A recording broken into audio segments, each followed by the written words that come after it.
They said humanity died with Earth. The Galactic Council recorded it in their archives. Species 7. Alpha terminated due to stellar collapse, no survivors detected. For 300 years, the universe moved on without them. Their legends fading into whispered tales told by the oldest races around, dying campfires on distant worlds. But legends have a way of refusing to stay dead. Commander Zara Chen had been drifting in the void between stars for longer than most civilizations had existed. Her ship's experimental stasis field keeping her suspended between life and death. She was the last ghost of a dead world, a final echo of humanity's defiant roar against the dying of the light. The universe had written her obituary, but nobody had bothered to tell her she was supposed to be gone. Now, as alien fleets gather at the edge of known space to witness something impossible, they're about to learn the most dangerous truth in the galaxy. When you think you've seen the last of humanity, that's usually when they surprise you the most. Some silences are just waiting for the right moment to break. The emergency beacon pierced through 3 centuries of cosmic silence like a knife through black velvet. Captain Thexvar of the Calaxian research vessel Wandering Scholar nearly choked on his morning nutrition paste when the alert screened through the bridge. His 4 eyes widened as data flooded across the holographic displays, each reading more impossible than the last. The beacon's signature was ancient, predating the current galactic calendar by several hundred years, yet its energy output suggested it was very much active. "Scan again," Thexvar ordered, his translator struggling with the mix of disbelief and excitement in his voice. There must be an error in the dating protocols. His science officer, a crystalline being named Velphara, whose body chimed softly as she moved, manipulated the sensor array with practiced precision. Her melodic voice carried notes of confusion as she spoke. "No error, Captain. The beacon is broadcasting on frequencies that were declared extinct after the human exodus. The signal strength indicates proximity of approximately 7 light minutes." The bridge fell silent except for the gentle humming of life support systems and the occasional chime from Velphara's movements. Every crew member understood the implications. Humans had been declared extinct when their homeworld, Earth, was consumed by their expanding sun. The few colony ships that had escaped were lost to the void, their fates unknown but presumed tragic. The Galactic Council had spent decades searching for survivors, but found nothing except empty space and the occasional piece of debris. "Could it be a trap?" asked the tactical officer, a reptilian Sauron whose scales shifted from green to yellow when stressed. "The Marauder fleets are known to use ancient signals as bait." Thexvar considered this possibility while studying the readings. The Marauders were pirates who preyed on research vessels and merchant ships, but their technology was crude and brutal. This signal was something else entirely, sophisticated in a way that spoke of desperation rather than deception. Unlikely. The encryption patterns are too complex for pirate technology. This signal would require intimate knowledge of human communication protocols that died with their civilization. The captain made his decision with the weight of scientific curiosity overriding caution. Set course for the beacon's origin. Alert the Council to our position and intentions. If we're about to make first contact with human survivors, the galaxy needs to know. As the Wandering Scholar adjusted its trajectory and engaged its faster-than-light drives, none of the crew could imagine what they were about to discover. In the cold depths of space, something that should not exist was waiting for them with infinite patience. The journey took 8 hours, during which the bridge crew took turns speculating about what they might find. The scientific literature on humans was extensive but outdated, filled with observations from brief contact periods before their star's instability forced the species into desperate exodus.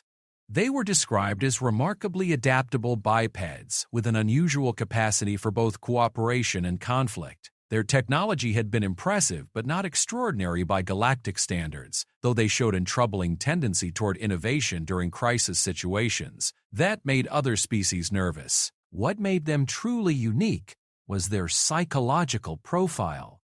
Humans were one of the few species that seemed to thrive on challenge rather than avoid it. While most intelligent life sought stability and predictability, humans appeared to be motivated by the unknown and the impossible. This trait had made them excellent explorers and terrible enemies depending on circumstances. When the wandering scholar finally dropped out of faster-than-light travel, the crew expected to find debris, perhaps the remains of an ancient colony ship broadcasting a final automated message. Instead, their sensors detected something that defied explanation.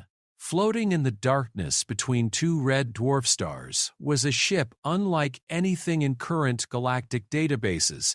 Its design was clearly human in origin, but it had been modified with technology that shouldn't exist. Energy readings suggested it was powered by a controlled singularity, a theoretical power source that most species considered too dangerous to attempt. The hull appeared to be composed of matter that bent light around itself, creating a shimmering effect that made it difficult to focus on directly. Life signs? Thexvar asked, though his voice suggested he already knew the answer would be complicated. Velthar's chimes became more discordant as she struggled with the readings. Uncertain, Captain. The ship is surrounded by some kind of temporal distortion field. Our sensors detect one life form in what appears to be suspended animation, but the readings are inconsistent with known biology. Distortion? The captain's translator conveyed his shock clearly. That's impossible. Temporal manipulation requires energy outputs that would destroy any ship attempting to generate them. Nevertheless, Captain, the readings are unmistakable. Time is moving differently around that vessel. Based on the distortion patterns, I estimate that 1 hour inside the field equals approximately 3 years in normal space-time. The implications hit the crew like a physical blow. If this was accurate, whoever was aboard that ship had experienced only days or weeks while centuries passed in the outside universe. They weren't just survivors. They were time travelers, conscious refugees from a dead world who had somehow cheated death itself. Exvar stood from his command chair, his 4 eyes fixed on the impossible vessel displayed on their main screen. Open a communication channel. Use the old human diplomatic frequencies. The communications officer, a tentacled being whose species had mastered quantum entanglement messaging, worked frantically at their console. Channel open, Captain, but I'm detecting massive interference from the temporal field. Any message we send will be severely distorted. Do it anyway. If there's a human aboard that ship, they deserve to know they're no longer alone. The message that went out was simple, transmitted in the mathematical language that served as a universal basis for interspecies communication. Unknown vessel, this is Captain Thexvar of the Calaxian research ship Wandering Scholar. We have received your beacon and wish to offer assistance. Please respond if you can understand this message. For several minutes, nothing happened. The alien ship continued its silent drift between the two stars, its temporal field creating ripples in space-time that made the surrounding vacuum shimmer like heat distortion. Then, slowly, almost hesitantly, a response came through the interference. The voice was human, female, and carried the weight of centuries in its tone, despite being filtered through multiple translation matrices. This is Commander Zara Chen of the Earth Defense Force vessel Endurance. I wasn't sure anyone was left out there to receive signals anymore. How long has it been? The bridge crew exchanged glances. How do you tell someone that their entire species has been declared extinct? How do you explain that they become a legend? A cautionary tale told to young beings about the fragility of life in an uncaring universe. Thexvar chose honesty, knowing that lies would only delay the inevitable grief. Commander Chen, this is a difficult conversation to have across space. Our records indicate that Earth was destroyed approximately 312 years ago. You are the first human we have encountered in that time. We believed your species to be extinct.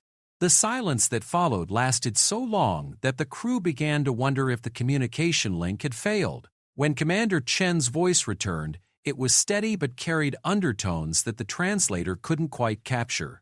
312 years. That's longer than I calculated. The temporal field was supposed to maintain a ratio of approximately 1 to 50, not 1 to several thousand. Commander, if I may ask, how have you survived? Our understanding of human biology suggests that even in suspended animation, your life support systems should have failed decades ago. Another pause. This one shorter but somehow more weighted. The field doesn't just slow time, Captain. It slows everything. Aging, metabolic processes, even decay.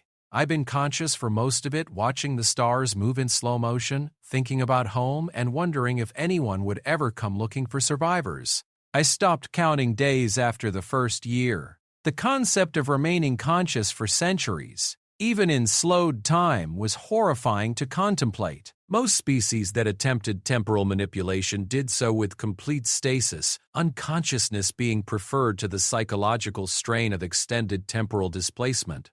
The fact that a human had endured such isolation while remaining sane suggested mental resilience that bordered on the impossible. Commander, we would like to bring you aboard our vessel, if you're willing. The Galactic Council will want to know about your survival, and you'll need medical attention after such extended isolation. Galactic Council? The surprise in Chen's voice was evident even through the translation matrix. When I left Earth, humans had barely made contact with 3 other species. How many are there now? The current council represents 47 distinct civilizations across this galaxy, with observer status granted to 12 others.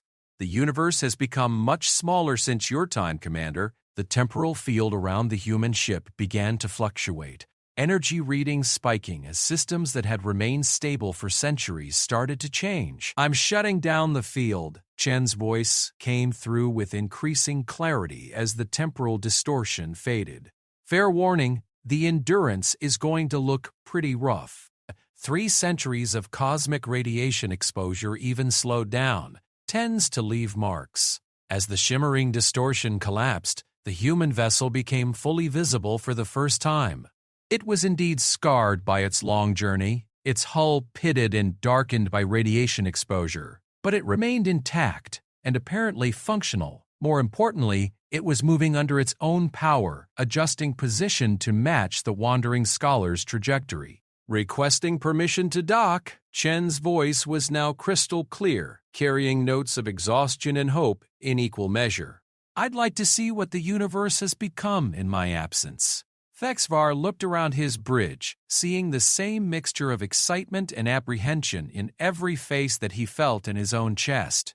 They were about to welcome aboard the last survivor of a supposedly extinct species, someone who had witnessed the death of her homeworld and somehow found the will to continue existing for 3 centuries of solitude. The psychological profile that would emerge from studying her experience would revolutionize understanding of sentient resilience and adaptation. Permission granted, Commander. Dock with our port airlock. Be advised, our atmosphere is compatible with human physiology, but our gravity is approximately 30% higher than Earth's standard. Copy that. Beginning docking approach.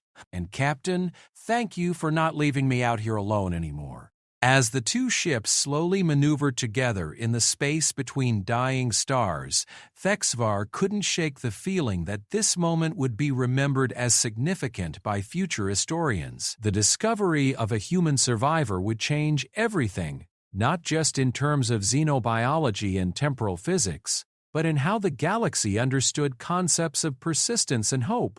If one human could survive the impossible for 3 centuries, what else might be possible? The docking clamps engaged with a metallic thunk that echoed through both ships. After a few minutes of atmospheric equalization, the airlock doors cycled open and Commander Zara Chen stepped aboard the Wandering Scholar to become the first human to set foot on an alien vessel in over 300 years. She was tall by galactic standards, approximately 2 meters in height, with dark skin that showed the subtle effects of long-term radiation exposure, and black hair streaked with premature gray. Her clothing was a form-fitting environmental suit designed for extended wear, clearly modified and patched countless times over the centuries. But it was her eyes that captured the crew's attention, dark brown orbs that held depths of experience no one else in the galaxy could claim. Captain Thexvar, I assume? Her voice carried an accent that linguistic databases would later identify as a blend of several Earth regional dialects, probably the result of her ship's crew coming from diverse geographical origins. Commander Zara Chen, Earth Defense Force, last commanding officer of the UES Endurance. Thank you for responding to my beacon. Thexvar stepped forward, his movements careful and respectful. Commander Chen, on behalf of the Galactic Council and the crew of this vessel, welcome back to the Galaxy of the Living. We have many questions, but first, do you require medical attention? Chen's smile was tired but genuine. I've run full diagnostics on myself more times than I can count. Physically, I'm as healthy as someone who's been in temporal suspension for subjective months can be. Mentally, she paused, looking around at the alien faces surrounding her. Mentally, I'm just grateful to have company again. 300 years is a long time to be alone with your thoughts, even when time is moving slowly. If you don't mind my asking, Velthara interjected, her crystalline form chiming softly as she moved closer. How many others were aboard your vessel? Our sensors detected only one life sign. Chen's expression darkened, pain flickering across her features before being firmly suppressed. The Endurance launched with a crew of 237. We were the last ship to leave Earth's system before the sun went nova. Our mission was to find a suitable world for colonization and establish a new human settlement. She paused, gathering strength. One by one, they chose to enter permanent stasis rather than endure the journey. Equipment failures, psychological pressure, the sheer hopelessness of flying through empty space with no destination. I ordered the temporal field activated when we were down to just me, hoping to preserve what was left until help could arrive. The bridge fell silent as the crew processed this information. The idea of losing an entire crew to despair was tragic enough, but the courage required to continue alone for centuries was beyond their comprehension. This human had lost everything, her world, her species, her crew, and yet she had persevered. Commander, Thexvar said carefully, I need to inform you that according to our records, all human colony expeditions were lost during the evacuation. You may be the only survivor of your entire species. Chen nodded slowly, as if she had already considered this possibility during her long vigil. I suspected as much when no rescue ships arrived. The temporal field was always a desperate gamble, a way to buy time and hope that someone would eventually detect our beacon. I just never imagined it would be aliens who found me. The galaxy has changed significantly since your departure, the captain continued. Humans are remembered but as a cautionary tale about stellar instability and the importance of early evacuation protocols. Your survival will shock the scientific community and likely trigger significant political discussions about the rights of extinct species. Extinct species rights? Chen's eyebrows rose with what might have been amusement. That's a conversation I never expected to be part of. What exactly does that mean? Legal standing for representatives of civilizations that no longer exist, explained the ship's cultural liaison, an avian being whose feathers shifted color as they spoke. Several species have gone extinct since the formation of the Galactic Council, but none left survivors. You represent a unique situation in interstellar law. Chen looked around the bridge again, taking in the alien technology and unfamiliar faces. I suppose I'll have a lot to learn about how things work now. 3 centuries is apparently long enough for the universe to become a very different place. Commander, Thexvar said, with your permission, I'd like to arrange immediate transport to the Council chambers on Nexus Station. Your arrival will require careful handling, both diplomatically and scientifically. The implications of your survival extend far beyond simple rescue operations. I understand, Captain, but before we leave, I'd like to retrieve some items from the Endurance, personal effects, data cores, anything that might help preserve human culture and history. If I really am the last of my species, then I'm also the last keeper of our collective memory. The weight of that responsibility was staggering to contemplate. This single individual carried within her mind the last authentic knowledge of an entire civilization, their customs, their achievements, their failures and triumphs. She was a living museum, a bridge between the dead past and an uncertain future. Of course, Thexvar replied. Take whatever time you need. The galaxy has waited 3 centuries to meet you again. A few more hours won't matter. As Commander Chen prepared to return to her ship one final time, the crew of the Wandering Scholar began to understand that they were witnessing something unprecedented in galactic history. The resurrection of the dead, the return of legends to reality, the proof that sometimes hope could survive even the most impossible circumstances. They had found her in Stillness, drifting alone between dying stars. Now, she would be joined by the galaxy itself as it struggled to understand what her survival meant for everyone. The age of humans was supposed to be over, but legends have their own way of deciding when it's time to return from the grave. And in the depths of space, where impossible things sometimes happen just often enough to keep hope alive, the first human to speak to aliens in 3 centuries began planning for a future no one had thought possible.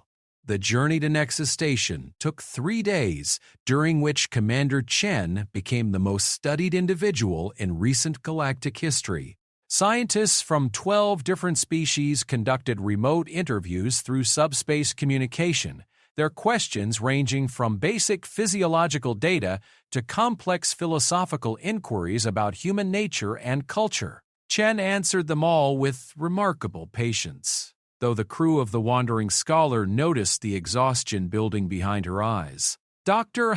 Velthara had taken unofficial responsibility for Chen's well-being, her crystalline nature allowing her to detect stress patterns in human biorhythms that others might miss. During the second day of their journey, she found Chen in the ship's observation deck, staring out at the stars with an expression that spoke of profound loneliness. "The questions trouble you," Veltara observed, her melodic voice carrying harmonics of concern. Chen turned from the viewport, offering a tired smile. "Not the questions themselves, but what they represent. Everyone wants to understand humans as a species, but they're asking someone who's been out of touch with her own people for 3 centuries. I was a military officer, not an anthropologist or philosopher. I'm probably the worst possible representative of human culture. Perhaps that makes you the best possible representative," Velthara suggested, her form chiming softly as she moved closer. "Academic knowledge can be sterile, removed from lived experience. You carry within you the authentic human response to impossible circumstances. That is more valuable than any scholarly analysis." Chen laughed, but there was little humor in the sound. "The authentic human response to impossible circumstances seems to be stubborn refusal to accept death gracefully. I'm not sure that's the legacy my species would want remembered. Is that how you see your survival? As stubbornness?" The question seemed to catch Chen off guard. She was quiet for several moments, considering her answer while watching distant stars wheel slowly past the viewport. "I suppose it was, in a way. Every rational analysis suggested that activating the temporal field was suicide with extra steps. The power requirements should have burned out our reactor within weeks. The psychological stress of extended conscious suspension should have driven me insane within months. The probability of anyone finding us in the vast emptiness between stars was essentially 0. Yet you activated it anyway." "Yet I activated it anyway," Chen agreed, "because the alternative was accepting that humanity died with Earth, and I wasn't ready to be the one who closed that final chapter. Maybe that's what we were, in the end. A species too stubborn to know when to quit, too hopeful to accept the inevitable." Veltara's harmonics shifted to something that might have been admiration. "My people have studied many civilizations that faced extinction. Most accept their fate with dignity and grace, using their final moments to create beautiful art or philosophical treatises that will outlast them. Very few choose to rage against the dying of the light, as human literature might phrase it. And now you're wondering if that makes us admirable or pathetic. I'm wondering if it makes you necessary." Chen turned to face the crystalline being fully, intrigued by something in her tone. "Necessary for what?" "The galaxy has become comfortable," Velthara explained carefully. "The Galactic Council maintains peace through careful consensus building and risk avoidance. We have eliminated most sources of conflict by eliminating most sources of change. It is stable, predictable, and increasingly stagnant." Perhaps we need a species that doesn't know when to quit. Before Chen could respond, Captain Thexvar's voice echoed through the ship's communication system. Commander Chen, please report to the bridge. We're receiving priority signals from Nexus Station. They found the bridge crew clustered around communication displays, their expressions ranging from excitement to concern. Thexvar looked up as Chen approached, his 4 eyes reflecting something that might have been apprehension. Commander, the situation at Nexus Station has become complicated. Word of your survival has spread throughout Council space faster than we anticipated. There are currently representatives from 36 different species requesting immediate audience with you, 7 different research institutions demanding access to your ship and its technology, and at least 3 separate political factions claiming that your existence validates their competing theories about extinction protocols.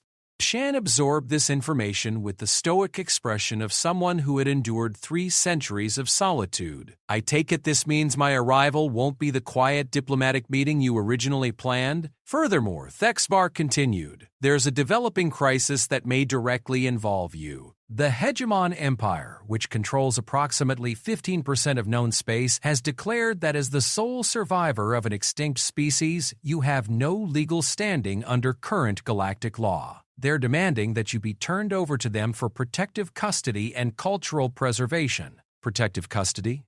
Chen's voice carried dangerous undertones that reminded everyone present that she was first and foremost a military officer. What exactly does that mean? The ship's cultural liaison, whose feathers had turned a nervous shade of orange, stepped forward to explain. The hegemony follows a philosophy they call guided evolution. They believe that extinct or dying species should be preserved under their supervision for the good of galactic stability. In practice, this means individuals like yourself would become essentially living museum pieces, studied and protected but not permitted independent action. Chen's laugh was sharp and entirely without humor. So I survived 3 centuries alone in space just to become an exhibit in an alien zoo? That's not happening. Unfortunately, Thexvar said carefully, the legal situation is complex. As the last representative of a species not currently recognized by the Galactic Council, your status under interstellar law is unclear. The hegemony's claim has some precedential support. What kind of precedent? Dr. Valtara's chimes became more discordant as she accessed historical databases.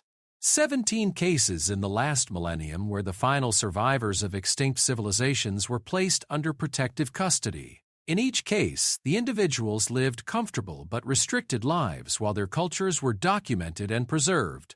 They were never permitted to leave designated facilities or make independent decisions about their own futures. Chen moved to the main display, studying the approaching bulk of Nexus Station. It was massive even by galactic standards, an artificial world built around a captured asteroid and expanded over centuries into a city-sized diplomatic complex. Hundreds of ships from dozens of species moved in carefully orchestrated traffic patterns around the station, their diversity a testament to the scope of galactic civilization. Captain, I need to know something, and I need you to be completely honest with me. If I board that station, am I going to be able to leave it again? The question hung in the air like a challenge. Thexvar looked around his bridge, noting the uncomfortable expressions on his crew's faces. Commander, I honestly don't know. The political situation is developing faster than anyone anticipated. There are forces at work here that extend far beyond simple first contact protocols. Then we have a problem, Chen said quietly.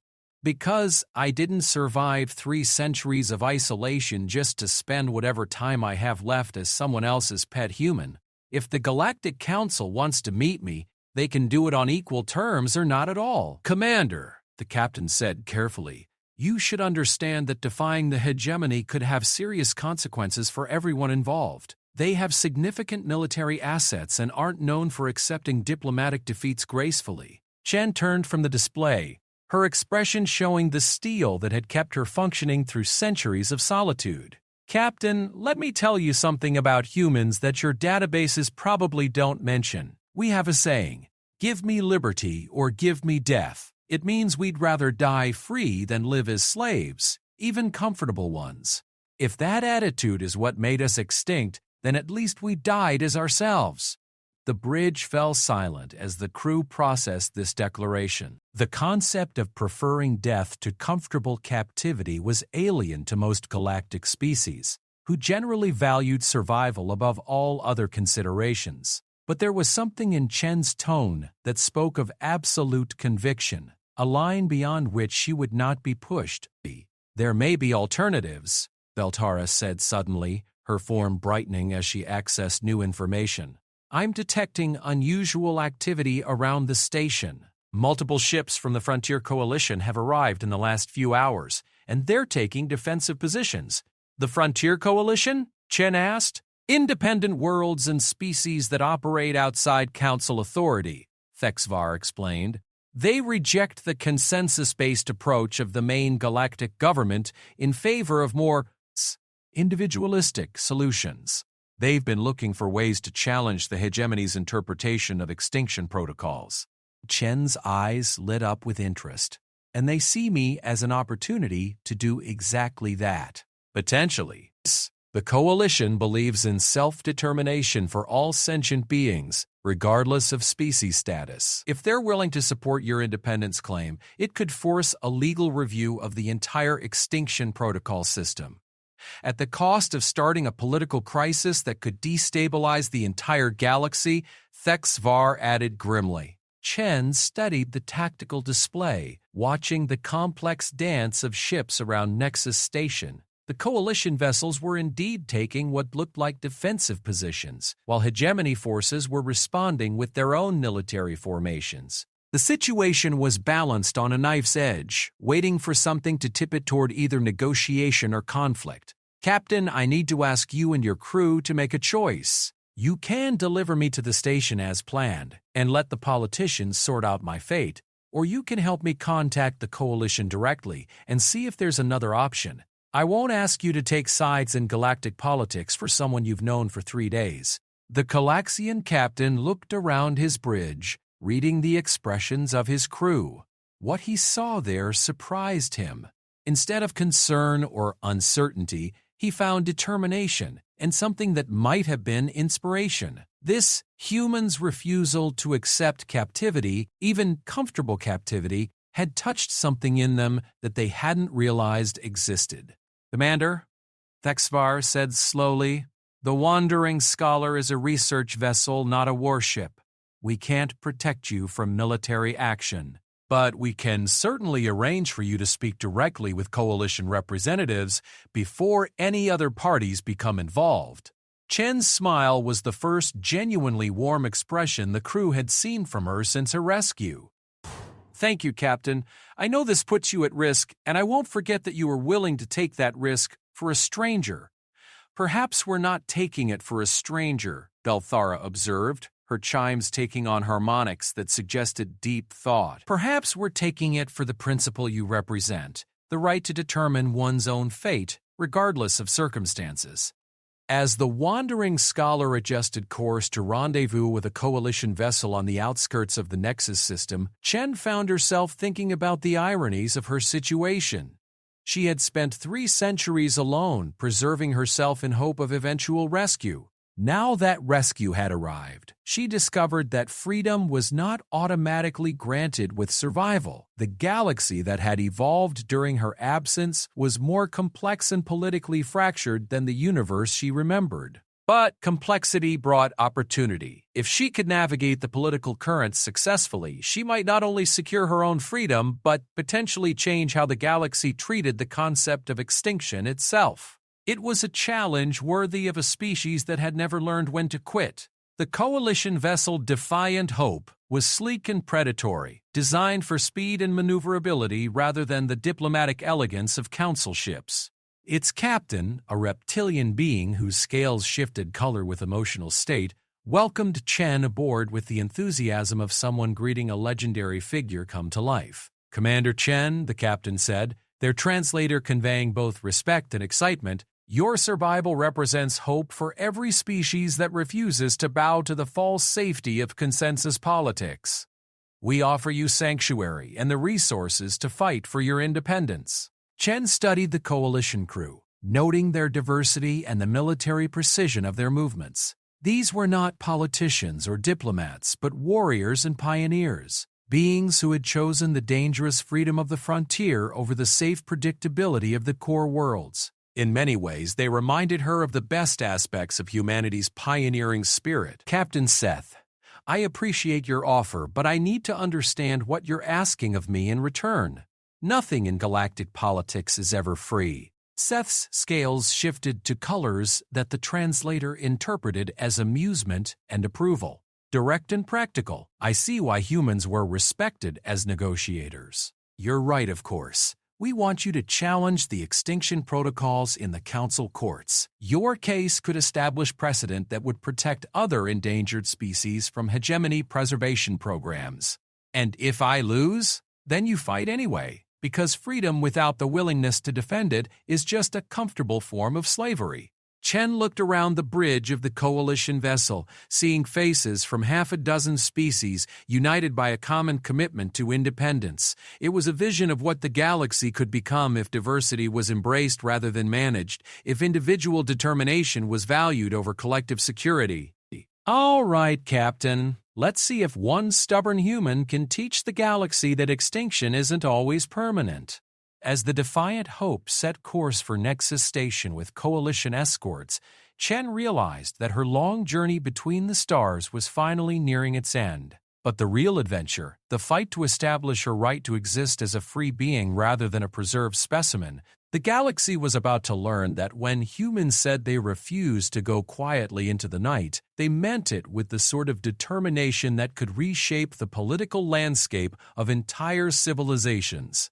The age of human extinction was ending, not with resurrection, but with the recognition that some things are too important to die, even when all hope seems lost.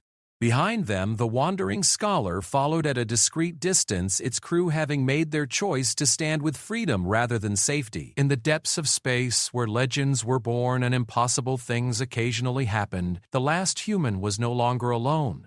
She was joined by allies who understood that sometimes the greatest victory is simply refusing to surrender, no matter what the odds or how long the fight might take.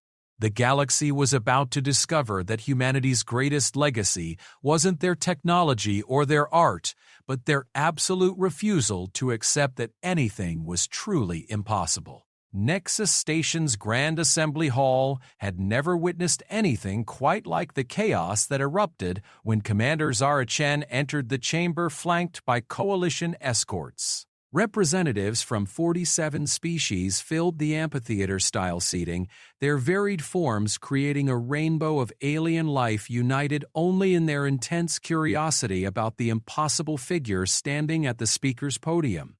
Chen wore the dress uniform she had retrieved from the Endurance, its Earth Defense Force insignia, polished to gleaming perfection despite 3 centuries of storage. The symbolic weight of those insignia was not lost on the assembled delegates. They represented not just a military rank, but the authority of an entire extinct civilization being brought before the galactic community for judgment. High Counselor Vaxstern, a tall being whose elongated limbs and translucent skin marked them as one of the ancient ethereal species, called for order with a voice that carried harmonics capable of penetrating even the most excited conversations. "This emergency session of the Galactic Council is now in session. We are gathered to address the unprecedented situation of Commander Zara Chen, who claims to be the last surviving representative of the extinct human species." "Claims?" Chen's voice carried clearly through the chamber without amplification, trained through decades of command to project authority. "High Counselor, I am not claiming to be human. I am human. The question before this assembly is not my identity, but my right to exist as a free being rather than a museum piece." A ripple of discussion moved through the chamber like wind through grass.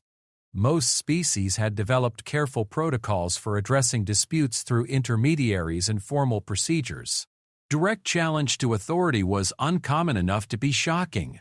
The hegemony delegation, seated in a place of honor near the High Counselor's position, was led by an imposing figure whose cybernetic enhancements gleamed against charcoal gray skin.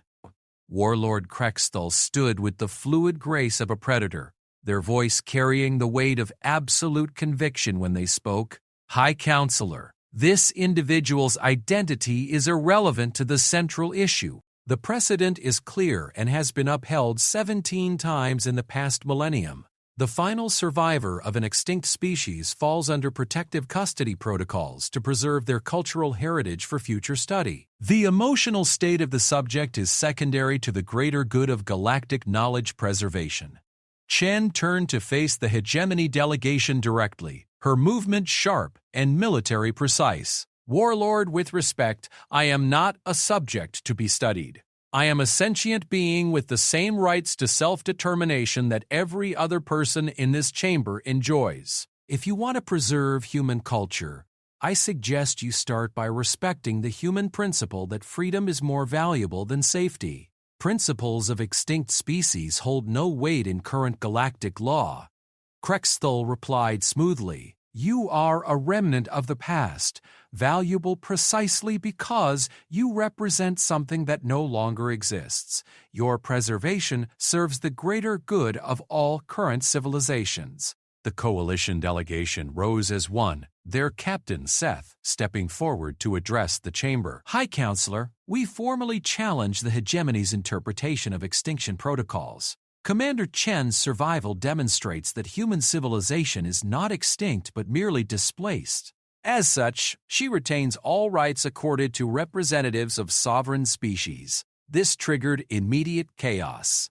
The legal implications of declaring an extinct species to be merely displaced would affect not just Chen's case but the status of preserved artifacts, territories, and resources that had been redistributed after various species extinctions. The economic ramifications alone would be staggering. High Counselor Vaxtern employed their species' natural harmonic abilities to restore order, the subsonic frequencies compelling attention through biological compulsion rather than mere courtesy. The question of species status is indeed complex. However, precedent suggests that a single survivor cannot constitute a viable civilization under current definitions. Then perhaps current definitions need to be revised, said a new voice from the observer galleries.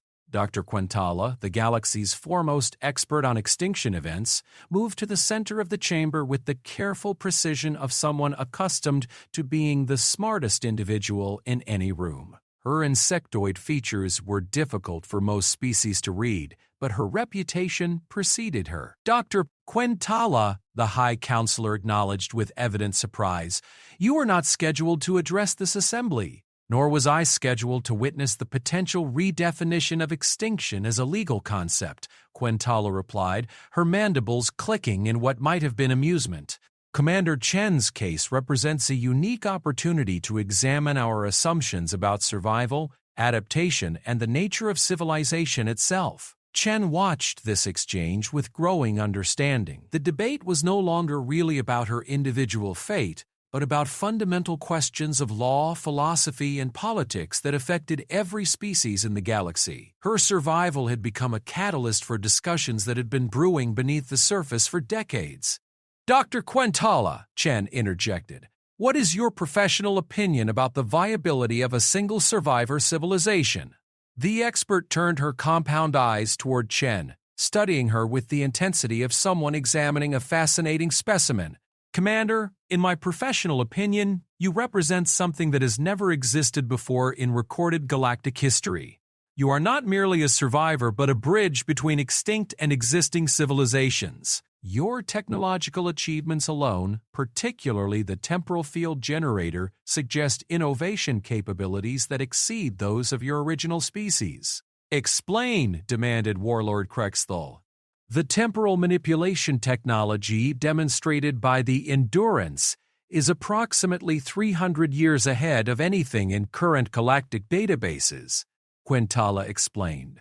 This suggests that extreme survival pressure stimulated technological advancement beyond what human civilization achieved during its normal development period. Commander Chen has not merely preserved human culture, she has advanced it, The implications of this statement hit the chamber like a shockwave. If Chen represented an evolved form of human civilization rather than a simple remnant, the legal and political calculations changed dramatically. Advanced civilizations were accorded respect and autonomy under galactic law, regardless of their size or recent history. Chen felt a surge of understanding as pieces fell into place. Her modifications to the Endurance's systems, born of desperate necessity during her long vigil, had indeed pushed human technology beyond anything Earth had achieved. She wasn't just the last human, she was potentially the first of something new.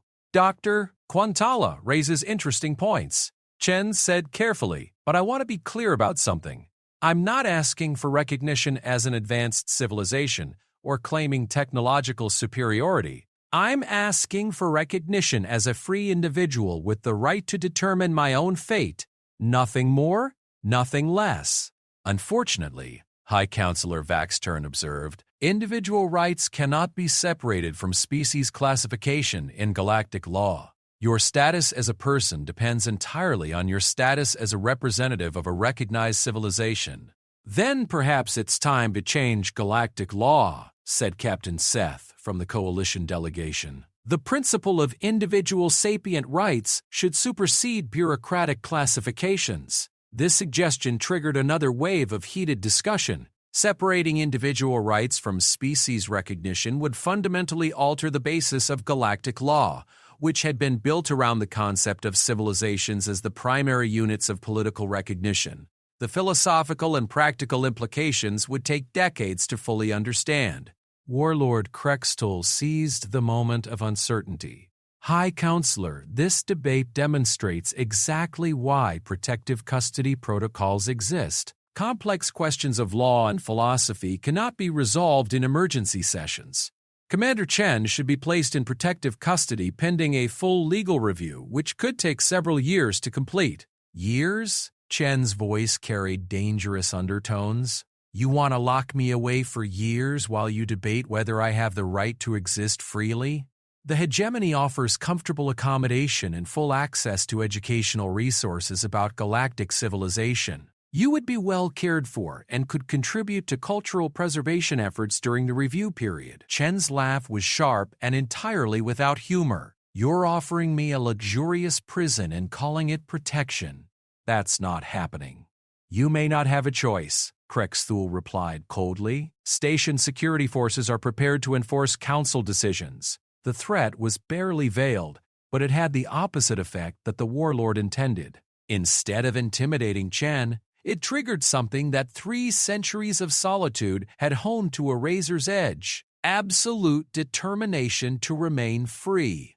Warlord, Chen said quietly, her voice carrying across the suddenly silent chamber. Let me tell you something about humans that your databases might not mention. We have a concept called going down fighting.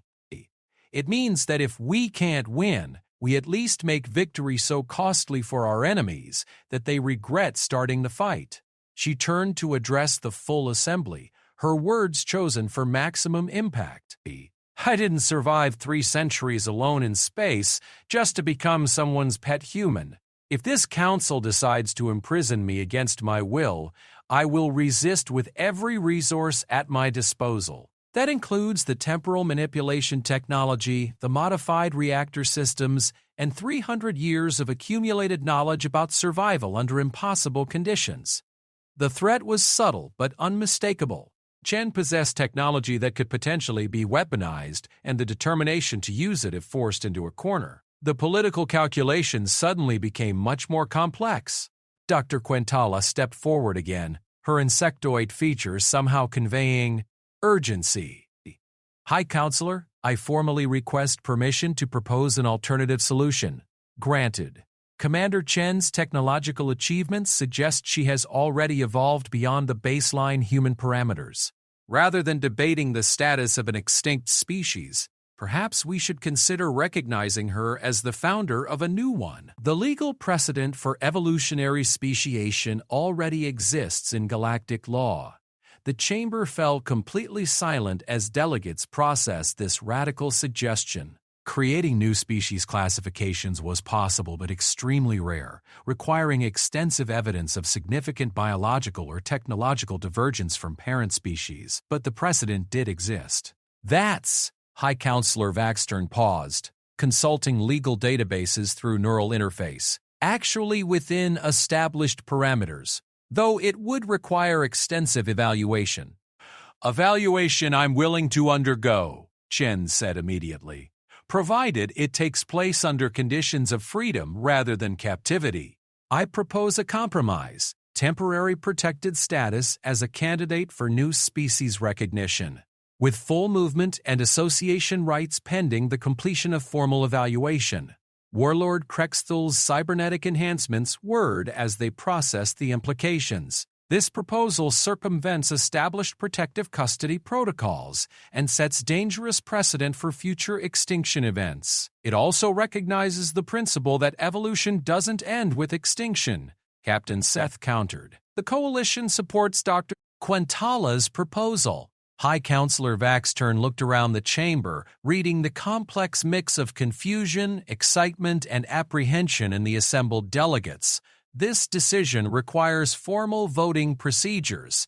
The Council will recess for 1 hour to allow consultation with home governments. As the delegates filed out in small groups, intense discussions already beginning, Chen found herself surrounded by coalition representatives and several independent observers who wanted to understand her position better, but her attention was drawn to Dr. Quintala, who approached with the careful movements of someone bearing important information. "Commander," the expert said quietly, "there's something you should know about the evaluation process. It's not just a legal formality. If you're recognized as a new species, you'll have the right to establish territorial claims, form alliances, and make decisions that affect galactic politics. The hegemony opposes this because they understand you won't be an isolated curiosity, but a potential catalyst for significant change." Chen considered this carefully. "Dr. Quintala, what do you think I represent? Not legally, but actually. Honestly, I think you represent proof that civilization is more adaptable than we assumed. Your survival suggests that extinction is not always permanent, that determination and innovation can overcome seemingly impossible odds. If that's true, it changes how we understand the nature of life itself." As Chen prepared for the resumed session that would determine her fate, she realized that her long journey between the stars had led to something she never expected: the opportunity to fundamentally change how the galaxy understood survival, adaptation, and the indomitable will to continue existing against all odds. The vote would determine not just her freedom, but the precedent for how the galaxy treated the concept of extinction itself. In a universe where most species accepted their fate with dignity when facing impossible odds, one stubborn human was about to prove that sometimes the greatest victory is simply refusing to surrender, no matter how long the fight takes or how unlikely success might seem. The galaxy was about to discover that humanity's greatest gift to the universe wasn't their technology or their culture, but their absolute conviction that nothing was ever truly impossible if someone was willing to keep trying. And in the depths of space where legends were born, the last human was about to become something entirely new. The vote was closer than anyone had expected. 20-4 species in favor of granting Chen preliminary recognition as the founder of a new evolutionary branch, 21 opposed, and 2 abstentions. High Counselor Vaxtern's harmonics carried undertones of surprise as they announced the decision that would reshape galactic law. By majority vote, the Council grants Commander Zara Chen provisional status as the representative of a new evolutionary development designated as Neo-Human, pending completion of formal evaluation protocols. She is granted full freedom of movement and association during the evaluation period, which shall not exceed 1 galactic standard year. The hegemony delegation was on their feet immediately, Warlord Krexthel's cybernetic enhancements sparking with barely contained fury. "This precedent is dangerous beyond measure. You've legitimized the concept that any sufficiently advanced individual can claim species status and circumvent established protective protocols.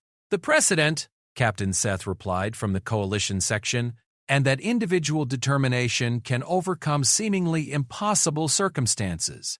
These are principles the galaxy needs to remember. Chen stood at the speaker's podium, feeling the weight of history settling around her shoulders.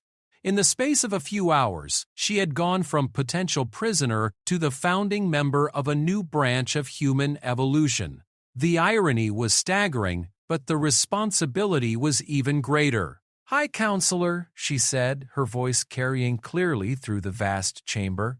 "I accept the provisional recognition with gratitude, but I want to be clear about my intentions. I'm not seeking to establish a new empire or challenge existing political structures. I simply want the freedom to determine my own path and perhaps to help others who find themselves in similarly impossible situations." Dr. Red-Eye Huentala approached the podium, her compound eyes reflecting with what might have been satisfaction. "Commander Chen, as part of the evaluation process, you'll need to demonstrate not just technological advancement, but cultural development. The Council will want evidence that neo-human civilization represents a genuine evolutionary step rather than mere individual adaptation." "What kind of evidence? Territorial establishment, population development, technological innovation, cultural achievement, and diplomatic capability? Essentially, you'll need to prove that you can build a functioning civilization from nothing." The magnitude of the challenge was breathtaking. Chen had survived 3 centuries alone in space, but now she was being asked to create an entire civilization, with herself as the only citizen. It was like being told to paint a masterpiece with a single brushstroke, to compose a symphony with one note. How exactly does one develop a population when there's only one member of the species? Chen asked, raising the obvious logical problem. "That," said High Counselor Vaxstern, "is one of the questions the evaluation process is designed to address. Historically, new species recognition has involved groups that separated from parent populations through biological or technological divergence. Your case is unprecedented." Warlord Krexthal seized the opportunity to highlight the impossibility of Chen's situation. "This demonstrates the absurdity of the Council's decision. She cannot meet the fundamental requirements for species recognition because she lacks the basic components of civilization: population, territory, and cultural continuity beyond the individual level." "Perhaps," said a new voice from the observer gallery, "the requirements need to be re-examined in light of new possibilities." The speaker was Ambassador Yethlara of the Synthesis Collective, a group consciousness species that existed as multiple linked individuals sharing a common identity. Their intervention was unexpected but immediately significant, as collective consciousness beings had unique insights into questions of population and identity. Ambassador, High Counselor Vaxstern acknowledged, "The Synthesis Collective was not party to this debate, nor were we party to the original creation of recognition requirements that assumed all civilizations would follow traditional biological and social development patterns," Yethlara replied, their voice harmonizing in the complex tones that indicated multiple individuals speaking in unison. "Commander Chen represents something genuinely new, a civilization of one that has achieved technological advancement through extreme adaptation pressure." Chen listened to this exchange with growing understanding. Her situation was forcing the galaxy to confront fundamental assumptions about the nature of civilization, consciousness, and survival. Questions that had seemed settled for millennia were suddenly open for debate. "Ambassador Yethlara," Chen said, "what would you suggest as appropriate evaluation criteria for someone in my position?" The collective representative's form shimmered as multiple consciousness merged to formulate a response. "Demonstrate that your adaptations can be transmitted to others, that your innovations can form the basis for sustainable technological development, and that your cultural perspective offers something unique to galactic civilization. Prove that neo-human development represents evolution rather than merely individual survival." And how would one go about proving such things? By doing what humans have always done according to historical records, achieve the impossible through stubborn determination and innovative thinking. Captain Seth approached the podium, his reptilian features showing colors that indicated both excitement and concern. "Commander, The Coalition offers you full support during the evaluation period, including access to our research facilities, territorial claims for settlement establishment, and protection from any attempts at forced custody. In exchange for what? Chen asked, her military experience making her wary of offers that seemed too generous. Nothing immediate. Long-term, we hope that neo-human civilization might choose to affiliate with coalition principles rather than council consensus politics. But that's a decision for the future, not a condition of current support. Dr. Quintala stepped forward again, datapad in hand. Commander, I've been analyzing the technological innovations aboard the Endurance. The temporal field generator alone represents a breakthrough that could revolutionize interstellar travel and communications. Your reactor modifications show fusion efficiency improvements of approximately 40% over current standards. If you can document and transmit these innovations, you'll have demonstrated technological criterion fulfillment immediately. Chen felt the familiar weight of responsibility settling onto her shoulders. Dr. Quintala, those innovations were born of desperation and 3 centuries of gradual modification under extreme circumstances. I'm not sure they can be easily replicated or transmitted. That's exactly why they're so valuable, the expert replied. Innovations born of extreme necessity often represent breakthrough thinking that normal development processes never achieve. Your situation created conditions that no other civilization has experienced and survived. Warlord Krexthal interrupted the discussion with barely controlled anger. High Counselor, this conversation demonstrates the fundamental flaw in the Council's decision. You've granted recognition based on potential, rather than achievement. Hope, rather than evidence. This individual possesses dangerous technology developed under unknown conditions, and you're allowing her unrestricted access to galactic civilization. Dangerous technology? Chen's voice carried undertones that made several delegates shift uncomfortably. Warlord, the only danger my technology represents is to those who prefer stagnation over innovation. The temporal field could revolutionize scientific research, emergency rescue operations, and long-distance exploration. The reactor modifications could make interstellar travel more efficient for every species in the galaxy. If you see danger in that, perhaps the problem lies in your perspective rather than my innovations. The exchange highlighted one of the fundamental tensions in galactic politics, the conflict between security and progress.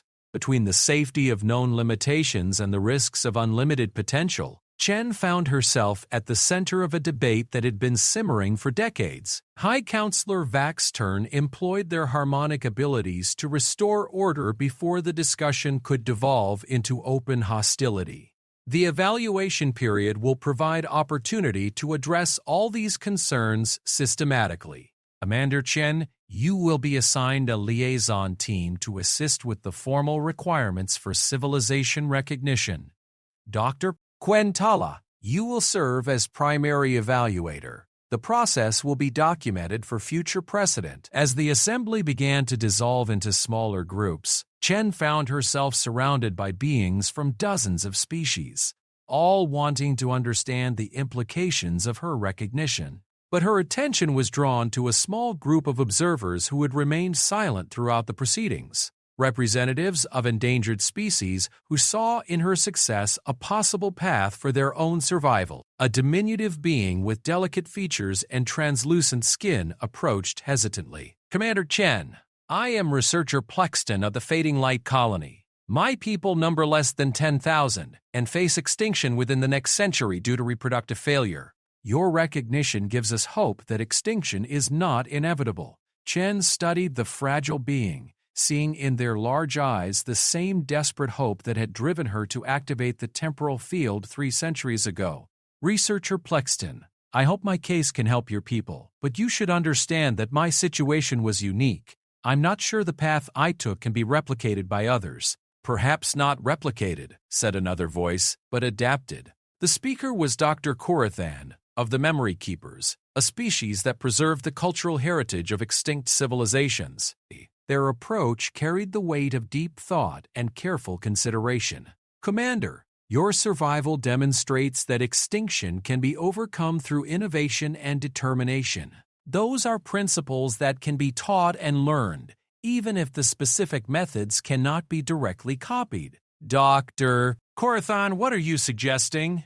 That neo-human civilization might serve not just as an example of individual survival, but as a teaching resource for other endangered species. Your experiences, innovations, and perspective could form the basis for a new approach to extinction prevention. Chen felt another piece of the puzzle falling into place. Her provisional recognition wasn't just about her own freedom, or even the establishment of a new civilization.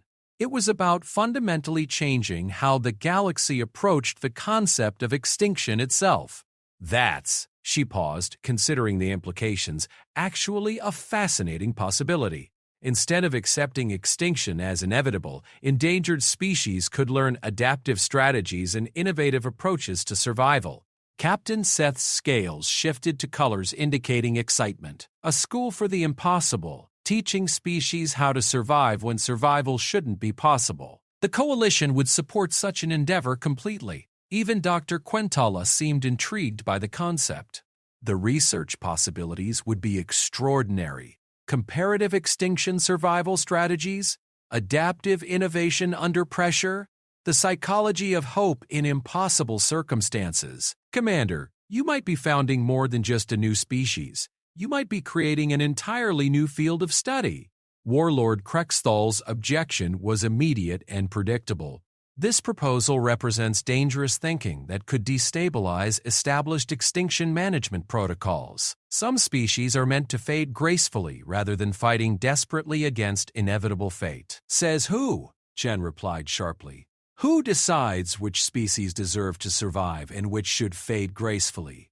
That's exactly the kind of thinking that would have left me floating in space forever, a convenient example of why resistance is futile. The philosophical divide was stark and unbridgeable. The hegemony represented order through acceptance, the belief that stability came from recognizing limits and working within them. Chen represented something entirely different, the conviction that limits existed to be transcended, that impossible circumstances were challenges rather than verdicts. As the formal session ended and delegates began filing out, Chen realized that her long journey between the stars had led to something she never could have imagined. She wasn't just the last human or the first neo-human. She was becoming a symbol of hope for any being who refused to accept that extinction was final. The galaxy was about to discover that sometimes the most important victories were won not by those who accepted their fate gracefully, but by those who stubbornly insisted that fate could be changed through determination, innovation, and the absolute refusal to surrender. In the depths of space where impossible things sometimes happened, the last human had become something entirely new. Proof that the end was not always the end, and that sometimes the greatest achievements came from those who were too stubborn to know when to quit. The evaluation period would determine whether Chen could build a civilization from nothing, but the real test had already begun. The question was not whether she could succeed, but whether the galaxy was ready for the changes that success would bring. 6 months into the evaluation period, the asteroid settlement that Chen had designated as New Haven bore little resemblance to the barren rock the Coalition had granted her as territorial claim. Where once there had been only stone and vacuum, now a gleaming complex of interconnected domes and towers reached toward the stars, their crystalline surfaces reflecting the light of 3 distant suns. But the most remarkable thing about New Haven wasn't its architecture or even its impossible construction timeline. It was the beings who now called it home. Dr. Quintala stood in the observation deck of the primary research facility, watching Chen work with a group of fading light colonists on modifications to their reproductive systems. The sight would have been unthinkable 6 months ago. A supposedly extinct human teaching a dying species how to adapt their own biology for survival. Yet here it was happening, documented by sensors that recorded every breakthrough and innovation.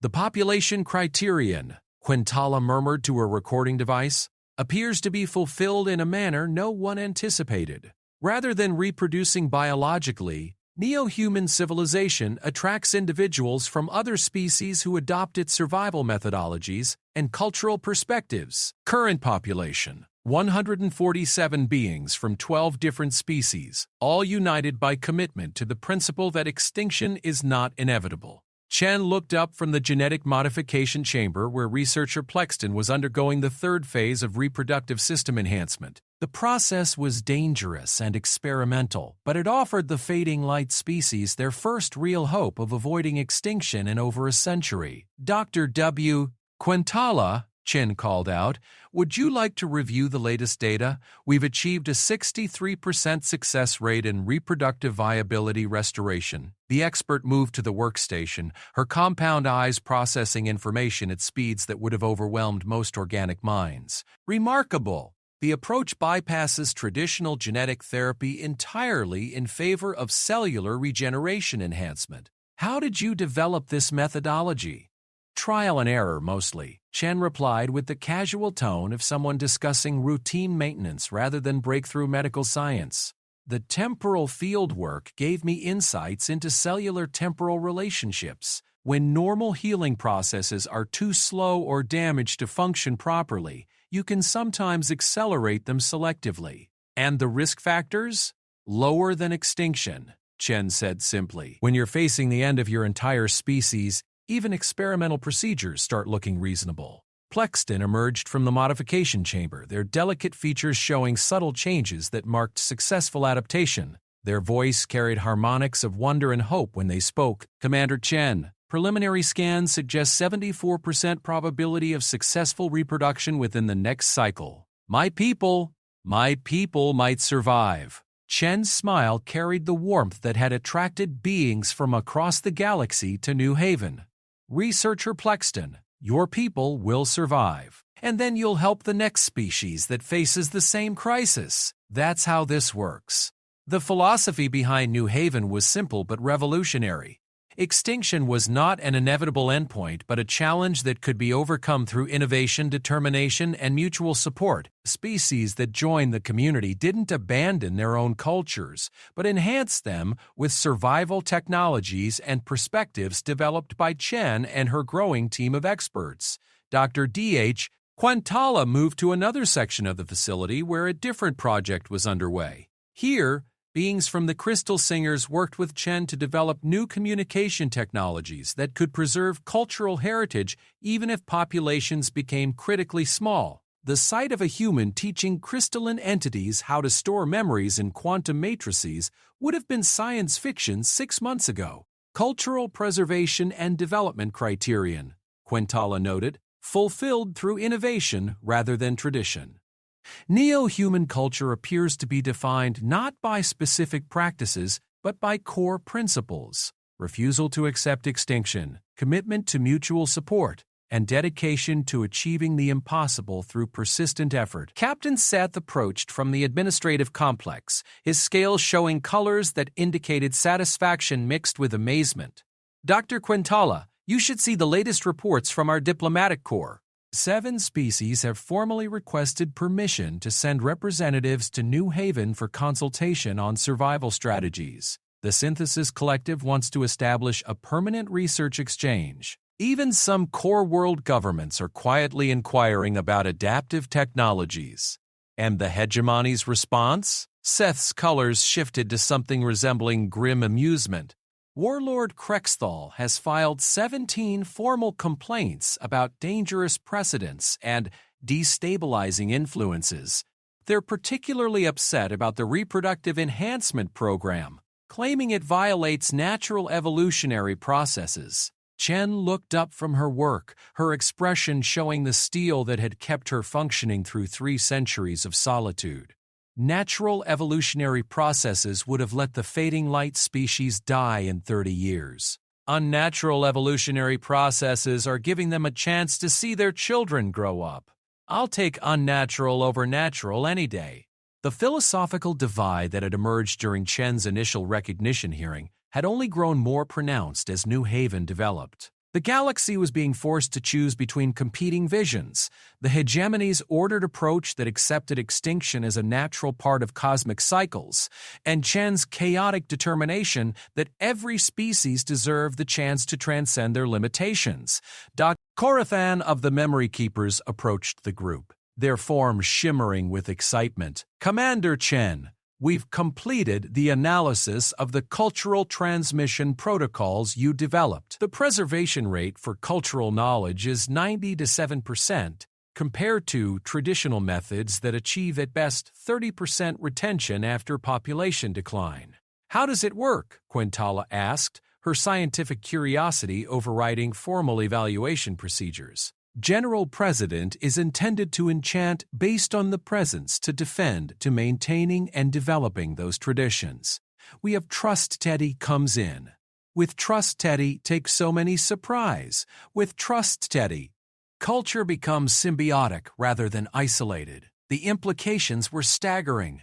Cultural extinction had been considered even more inevitable than biological extinction. But Chen's approach suggested that knowledge and tradition could survive the death of their originating species by finding new homes among other peoples. "The Eternal Archive species has expressed interest in this approach," Corathon continued. "They've been trying to preserve the heritage of extinct civilizations for millennia, but their methods are purely academic. Your symbiotic model offers the possibility of keeping cultures genuinely alive rather than simply documented." Chen nodded, but her attention was drawn to an alert from the facility's communication array. "Dr. Quintala, I think you need to see this. We're receiving a signal from the outer system. Multiple ships, hegemony configuration." The observation deck's main display activated, showing tactical data that made everyone present tense with concern. 12 hegemony warships had entered the system and were taking positions that suggested blockade rather than diplomatic approach. Their intentions became clear when communications began arriving. Warlord Krextul's voice carried across the facility with unmistakable authority. "New Haven Settlement, this is Hegemony Fleet Command. By order of the Emergency Council for Galactic Stability, you are ordered to cease all experimental activities and submit to immediate inspection. Your operations have been classified as threats to established evolutionary processes." Chen's response was calm but carried undertones that suggested she had been expecting this confrontation. "Warlord Krexthal, New Haven is operating under Galactic Council recognition and Coalition protection. Your authority here is limited to observation unless you can demonstrate immediate threat to galactic security. Commander Chen, your activities constitute exactly such a threat. You are artificially extending the existence of species marked for natural extinction and disseminating dangerous technologies without proper oversight. This cannot be permitted to continue." The moment that everyone had been dreading had finally arrived. The hegemony was moving from legal challenges to direct action, forcing a confrontation that could reshape galactic politics permanently. Chen found herself at the center of a crisis that extended far beyond her individual survival. Dr. Searchy, Quintala stepped forward, her evaluation authority suddenly becoming critically important. "Warlord Krexthul, as official evaluator for Commander Chen's species recognition, I must protest any interference with the evaluation process." The Council granted a full year for assessment completion. "Dr. Quintala, your evaluation has been superseded by emergency protocols. The technologies and methods being developed at New Haven pose existential threats to galactic stability that override standard recognition procedures." Chen moved to the communication console, her movements precise and determined.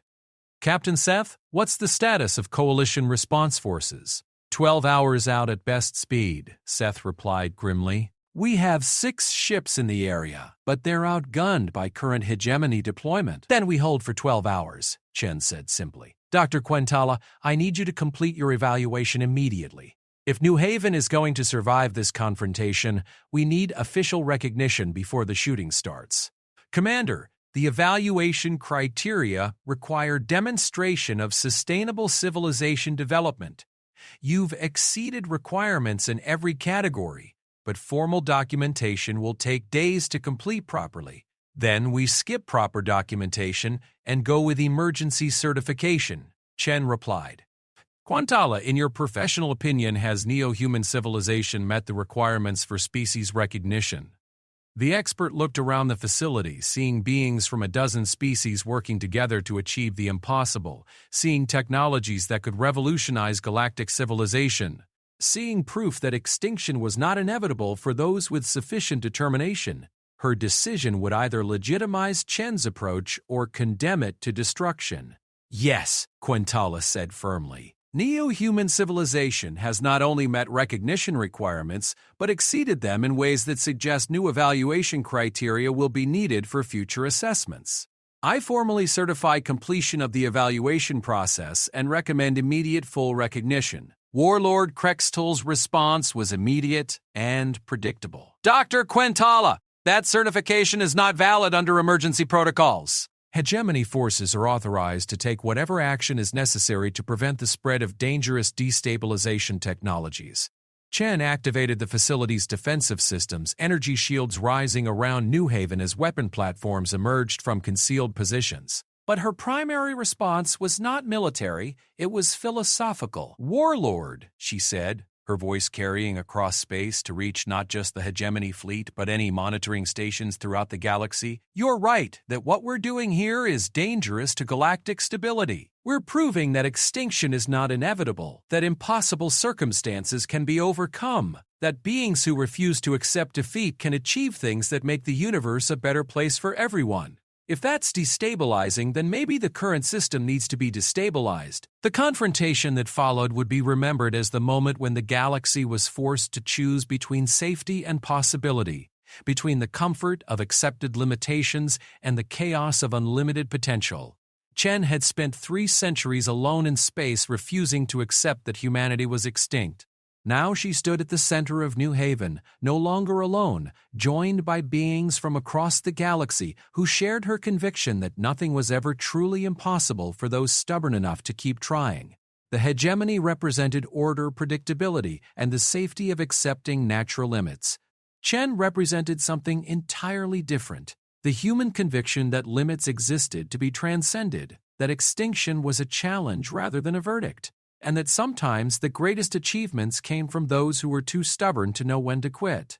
As the two fleets faced each other across the void, the galaxy held its breath.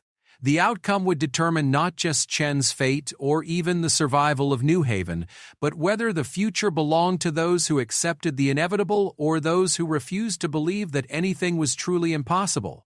In the depths of space where legends were born and impossible things sometimes happened just often enough to keep hope alive, the last human was no longer alone. She was joined by allies who understood that sometimes the greatest victory was simply refusing to surrender, no matter what the odds. The age of human extinction was ending, not with resurrection, but with recognition that some things are too important to die, even when all hope seems lost.